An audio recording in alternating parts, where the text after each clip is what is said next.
কুমিল্লার তিতাসে স্বতন্ত্র প্রার্থীর বিরুদ্ধে আওয়ামী লীগ প্রার্থীর পক্ষে সংবাদ সম্মেলন।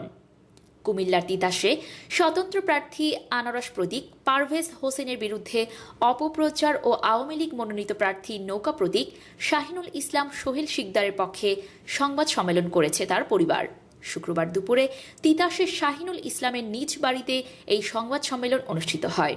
সংবাদ সম্মেলনে শাহিনুল ইসলাম শিকদারের ছোট ভাই লালন শিকদার বলেন, উপজেলা পরিষদ নির্বাচনে আওয়ামী লীগের মনোনীত প্রার্থীকে ঠেকাতে ভোটের আগেই নানান অপপ্রচার ও ভিত্তিহীন তথ্য উপস্থাপন করছে স্বতন্ত্র ও আওয়ামী লীগের বিদ্রোহী প্রার্থী পারভেজ হোসেন সরকার। এতে করে আওয়ামী লীগ নেতা কর্মীরা নানান দ্বিধায় ভুগছে। এছাড়া এলাকায় সোহেল শিকদারের বিরুদ্ধে নানান অপপ্রচারের কারণে আওয়ামী লীগের সুনাম ক্ষুণ্ণ হচ্ছে। এছাড়াও লালন শিকদার আরও বলেন, পারভেজ হোসেন সরকার এলাকায় আধিপত্য বিস্তারের জন্য পেশি শক্তিরও ব্যবহার করছেন।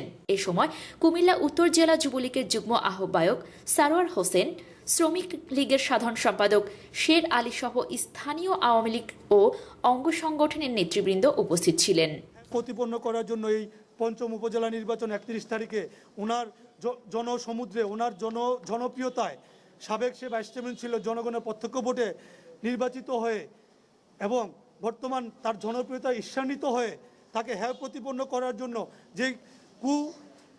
যে ষড়যন্ত্র উনি ওই আমার যমুনা টিভির রিপোর্টার সাহেবের মাধ্যমে রচনা করেছেন, আমি এর তীব্র ধিক্কার ও প্রতিবাদ জানাই।